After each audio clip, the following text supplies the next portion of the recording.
Polariser and analyser, ये पढ़ लिया था अपन ने। पोलराइजर कौन सी डिवाइस है? The device which convert UPL into PPL. जो डिवाइस यूपीएल को पीपीएल में कन्वर्ट कर देती है उसको पोलराइजर बोलते हैं, और जो चेक करती है कि लाइट पोलराइज हुई या नहीं हुई उसको एनालाइजर बोलते हैं। पोलराइजर में ज्यादातर जो क्रिस्टल यूज में लेते हैं उस क्रिस्टल का नाम है टूरमेलिन क्रिस्टल। कौन सा क्रिस्टल? ये पोलेरॉइड में यही क्रिस्टल यूज में आता है। अपने सिलेबस में आगे टॉपिक है पोलेरॉइड। पोलेरॉइड प्रैक्टिकल में भी यूज में आता है। पोलेरॉइड के अंदर एक बहुत ही पतली ग्लास जैसी बिल्कुल फिल्म लगी हुई होती है, वो टूरमेलिन क्रिस्टल की बनी हुई होती है। देखिए मेन हेडिंग है पोलराइजेशन। पोलराइजेशन किसे कहते हैं? ऐसा प्रोसेस जिससे यूपीएल पीपीएल में कन्वर्ट हो जाती है। यूपीएल है अनपोलराइज्ड लाइट और पीपीएल है plane polarized light. Unpolarized light क्या होती है? जो लाइट जिसमें vibration can be in all possible directions. Light अगर आगे जा रही है तो उसके वाइब्रेशन जो है वो कैसे होंगे? वो देखिए पैरेलल वाइब्रेशंस भी होंगे और परपेंडिकुलर वाइब्रेशंस भी होंगे। यानी कि लाइट तो आगे जा रही है लेकिन उसके लाइट वेक्टर के कंपोनेंट जो है वो अप डाउन भी होंगे और इनवर्ड आउटवर्ड भी होंगे। तो ये यूपीएल है, ठीक है। और अगर मान लो देखिए मेन लाइट में लाइट वेव कैसी होती है? इलेक्ट्रोमैग्नेटिक वेव होती है ना।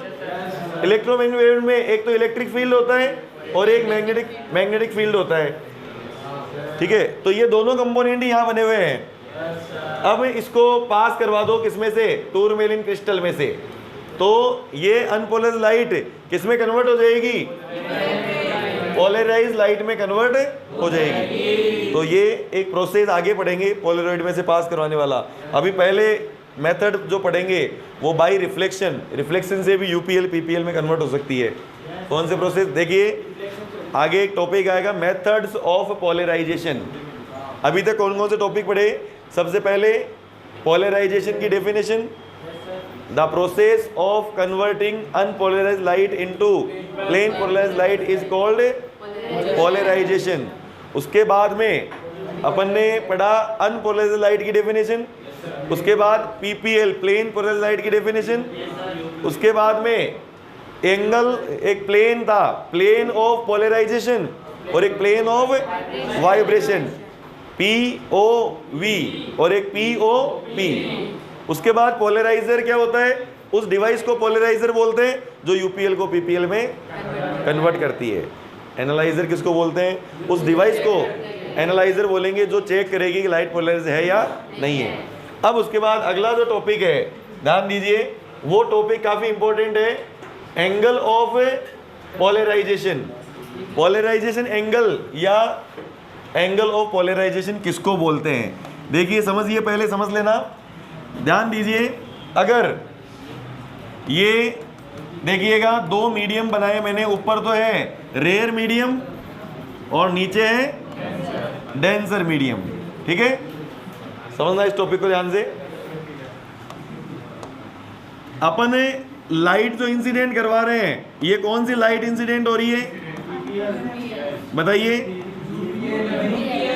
यूपीएल लाइट इंसिडेंट हो रही है। अगर ये लाइट किसी पर्टिकुलर एंगल पे इंसिडेंट हो, अगर वो एंगल आईपी के इक्वल है, किसके इक्वल है? आईपी के इक्वल है, तो फिर जो रिफ्लेक्टेड लाइट है, जो लाइट रिफ्लेक्ट होगी वो पूरी तरह से पीपीएल बनेगी। कैसी होगी? Plane polarize. सपोज इस मीडियम का पोलराइजेशन एंगल 48 डिग्री है। अब ये जो लाइट इंसिडेंट हो रही है ये नॉर्मल लाइट है, ठीक है। नॉर्मल लाइट जो है वो कैसी होती है? यूपीएल होती है।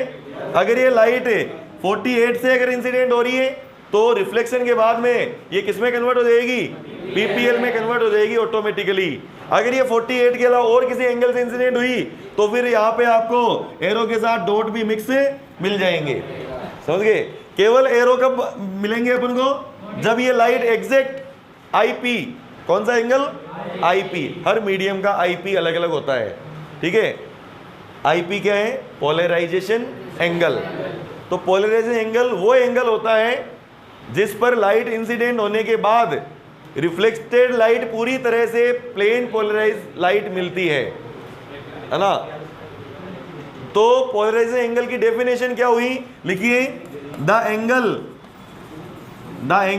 इंसिडेंस एंगल या फिर the angle of incidence, the angle of incidence at which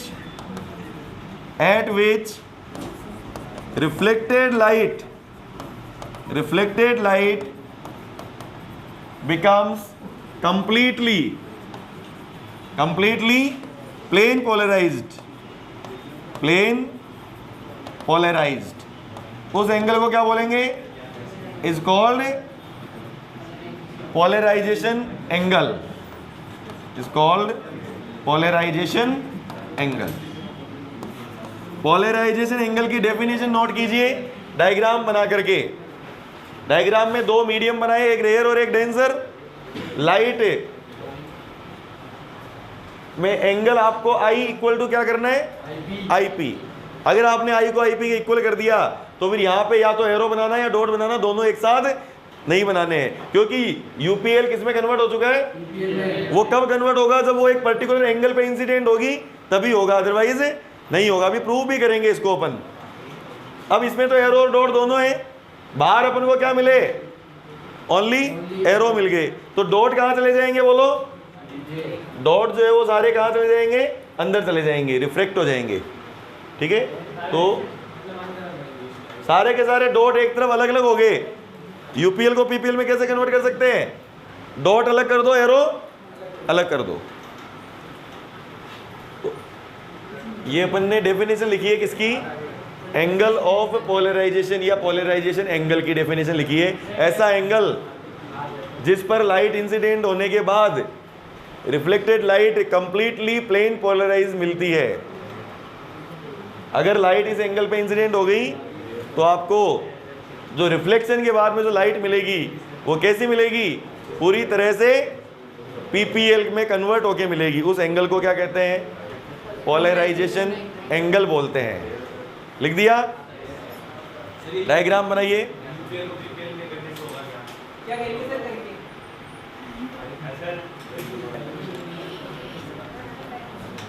तो अभी अपन ने पढ़ा पोलराइजेशन एंगल। पोलराइजेशन एंगल के बाद में नेक्स्ट टॉपिक आता है ब्रूस्टर्स लॉ। इंपॉर्टेंट लॉ है। ब्रूस्टर्स लॉ क्या है? इसका फॉर्मूला आपको याद रखना है, mu equals to 10 IP. Mu equals to 10 IP. ध्यान दीजिए, ये जो अभी डायग्राम बना हुआ है, इस डायग्राम में ये रिफ्लेक्टिव इंडेक्स कितना है इसका? म्यू। डेंसर मीडियम का जो रिफ्लेक्टिव इंडेक्स है वो म्यू है। ऊपर रेयर मीडियम है, हवा है, तो 1। तो ये जो म्यू है ये किसके इक्वल होगा? 10 आईपी के। इसको लैंग्वेज में कैसे लिखेंगे? 10 जो है, देखिए, साइन, कोस और tan, tangent of polarization angle is always equal to refractive index of denser medium with respect to rare medium. तो according to this law, according to Brewster, according to, नहीं आप ओनली फॉर्मूला लिख दीजिए, ठीक है। फॉर्मूले को लैंग्वेज में कैसे लिख रहे हैं देखिए, according to Brewster's law the tangent of, क्या? टेंजेंट, टेंजेंट किसकी? Tangent of polarization angle. Polarization angle का जो टेंजेंट है, tangent of polarization angle is equal to, किसके इक्वल है ये tangent? Is equal to refractive index of denser medium with respect to rare medium. Tangent किसका? Polarization angle का। IP का tangent यानी 10 किसके इक्वल होता है? म्यू के इक्वल होता है। यही क्या है? Brewster's law.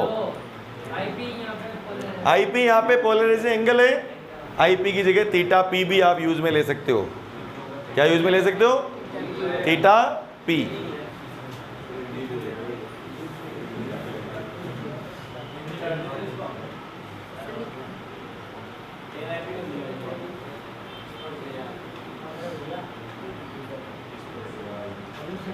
आईपी, इसको ध्रुवण कोण बोलते हैं, ठीक है, polarization angle.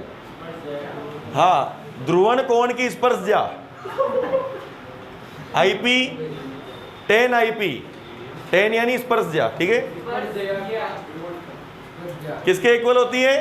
Refractive index mu, अपवर्तनांक के इक्वल होती है।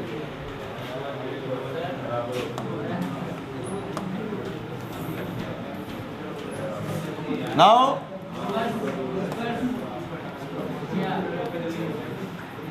पोलराइजेशन बाय रिफ्लेक्शन, परावर्तन से कैसे पोलराइजेशन होगा? किससे पोलराइजेशन? रिफ्लेक्शन से। रिफ्लेक्शन से पोलराइजेशन होने के लिए लाइट को कितने एंगल से इंसिडेंट करवाना पड़ेगा? आईपी से। कितने एंगल से? आईपी एंगल से अगर आप इंसिडेंट कराओगे तो आपको रिफ्लेक्टेड लाइट कैसी मिलेगी? पोलराइज्ड लाइट मिलेगी, पूरी तरह से पोलराइज, कंप्लीटली पोलराइज्ड लाइट मिलेगी। देखिएगा, ध्यान दीजिए, डायग्राम सेम वही बन रहा है। यहाँ पे ये जो लाइट इंसिडेंट हो रही है यहाँ पे, ये कौन सी लाइट आके गिर रही है बताइए? ये जो लाइट इंसिडेंट हो रही है ये कौन सी है? यूपीएल। और इस लाइट को आप कितने एंगल पे इंसिडेंट करवा रहे हो? आईपी एंगल पे इंसिडेंट करवा रहे हो? बात नहीं, इसको अगर आईपी एंगल से इंसिडेंट कराओगे तो देखिएगा ध्यान से, ये जो लाइट रिफ्लेक्ट होगी ये पूरी तरह से कैसी होगी? प्लेन पोलराइज होगी ना। तो फिर डॉट कहाँ चले जाएंगे?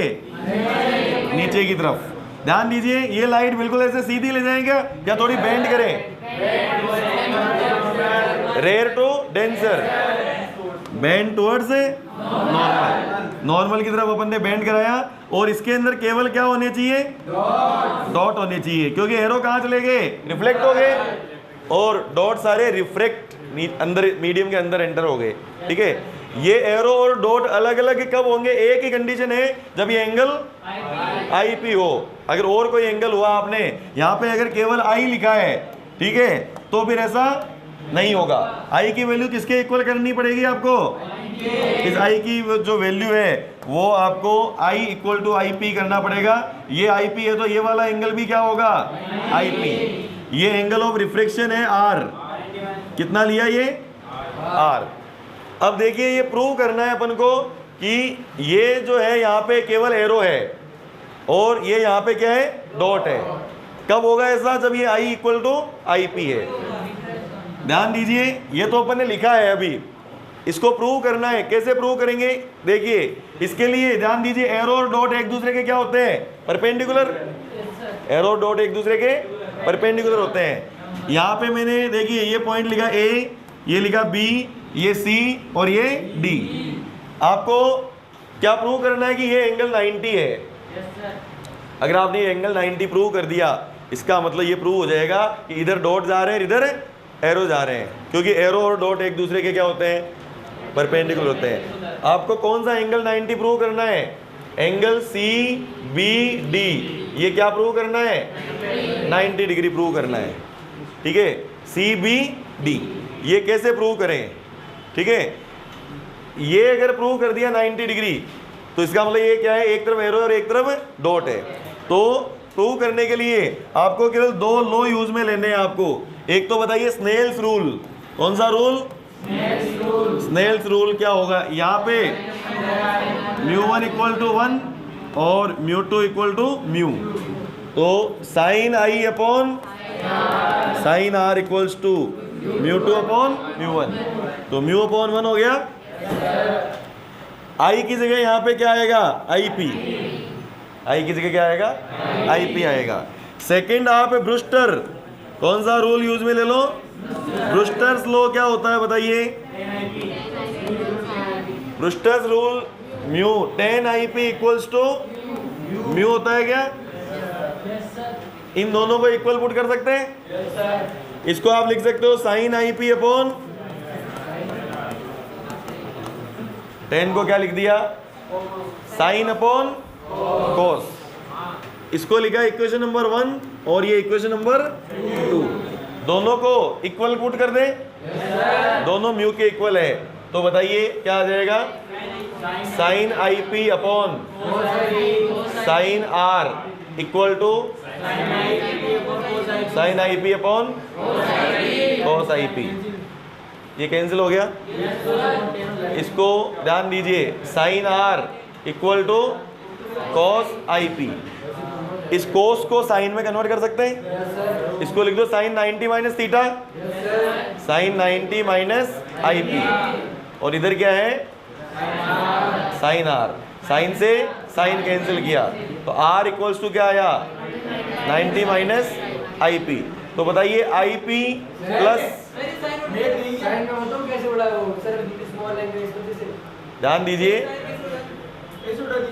इधर ध्यान दो। अगर मान लो sine X equal to sine 30 degree है तो एक्स 30 नहीं होगा, sine X equal to sine 30।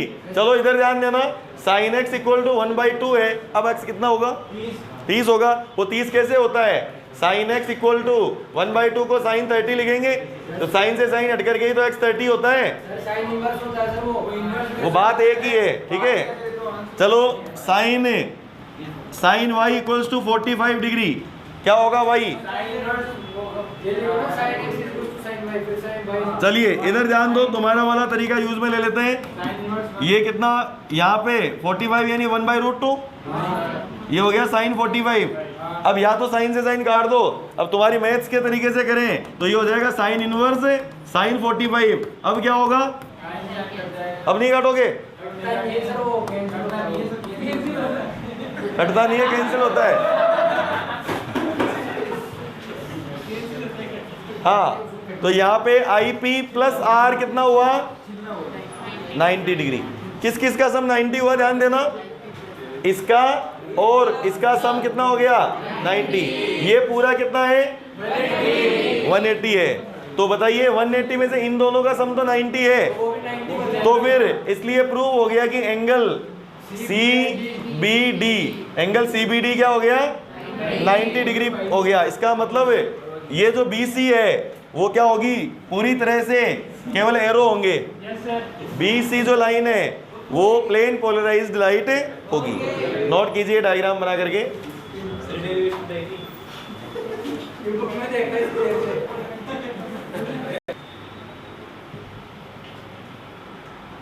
देखिए इसी डेरिवेशन में आप यहाँ पे लिख सकते हो डेरिवेशन ऑफ ब्रूस्टर लॉ। कौन से लॉ की derivation, Brewster's law. Brewster law को आप डेराइव कर सकते हो, ठीक है, एनसीईआरटी में दे रखा है। अभी जो इसने दिया है उसमें ब्रूस्टर लॉ को प्रूव कर रखा है। तो देखिएगा ब्रूस्टर लॉ को प्रूव करने के लिए ध्यान दीजिए, अपन को पता है कि जब कोई लाइट आईपी से इंसिडेंट होगी तो रिफ्लेक्टेड लाइट कैसी होगी, कंप्लीटली प्लेन पोलराइज्ड होगी। तो देखिए when a UPL, when an unpolarized light, कैसी light, unpolarized light incident by angle of polarization, अगर वो एंगल ऑफ पोलराइजेशन से इंसिडेंट होगी then reflected light will be completely, ये अपन ने उसमें भी लिखा था डेफिनेशन में, will be completely PPL। Completely PPL है, इसका मतलब ध्यान दीजिए IP प्लस R दोनों एंगल्स का सम कितना होगा 90 होगा, ठीक है। इधर कंप्लीटली PPL है तो एक तरफ एरो जा रहे हैं, दूसरी तरफ डॉट जा रहे हैं। IP प्लस R क्या होगा 90 होगा, ठीक है। अब IP प्लस R अगर 90 हो गया तो आप मुझे यहाँ से ये बता दीजिए R कितना आएगा, 90 माइनस IP। अब स्नेल्स रूल लगाओ। कौन सा रूल, स्नेल्स रूल। स्नेल्स रूल क्या होता है बोलो, sine I upon sine R equals to mu. But यहाँ पे I की जगह आपको क्या रखना है, आई पी, तो ये हो जाएगा sine I P upon R की जगह 90 minus I P equal to mu. तो देखिए sine I P divided by cos I P हो गया क्या? तो प्रूव हो गया क्या? 10 I P equals to mu, यानी स्नेल्स रूल से अपन ने ब्रूस्टर रूल को प्रूव कर दिया। ठीक है, डायग्राम यही यूज में आएगा। ये इसका उल्टा प्रोसेस है, ये इसी का जस्ट इनवर्स वाला प्रोसेस है। तो ये आप फटाफट से नोट करना चाहो तो नोट कर लो, derivation of Brewster's law. If a polarization angle is 60 degree for a medium, then what is critical angle? Critical angle ray optics वाले चैप्टर में है, और क्रिटिकल एंगल का जो फॉर्मूला होता है वो आपको पता होना चाहिए पहले। Sine I C equal to 1 upon mu. I C is critical angle. ठीक है, क्रिटिकल एंगल जो है वो क्या आएगा? Sine inverse 1 upon mu. एक ही बात है। तो सबसे पहले आपको म्यू निकालना पड़ेगा। म्यू कैसे आएगा? 10 आई पी से। तो बताइए 10 60 कितना हो गया? √3। तो क्रिटिकल एंगल क्या आ गया बताइए? Sine inverse 1/√3। ये आंसर हो गया। क्रिटिकल एंगल आ गया साइन इनवर्स 1/√3। ठीक है, तो पोलराइजेशन एंगल से क्रिटिकल एंगल आप फाइंड कर सकते हो। ठीक है, पोलराइजेशन से क्या फाइंड कर सकते हो? Critical angle. आपके एनसीईआरटी में तो क्वेश्चन है, देखिए वो क्या है? एनसीईआरटी वाला क्वेश्चन लिख रहा हूं मैं यहाँ पे। ग्लास इंटरफेस है, ठीक है, लाइट किस पे इंसिडेंट हो रही है? ग्लास सरफेस पे। UPL incident at glass surface, कांच की सरफेस पे लाइट इंसिडेंट हो रही है।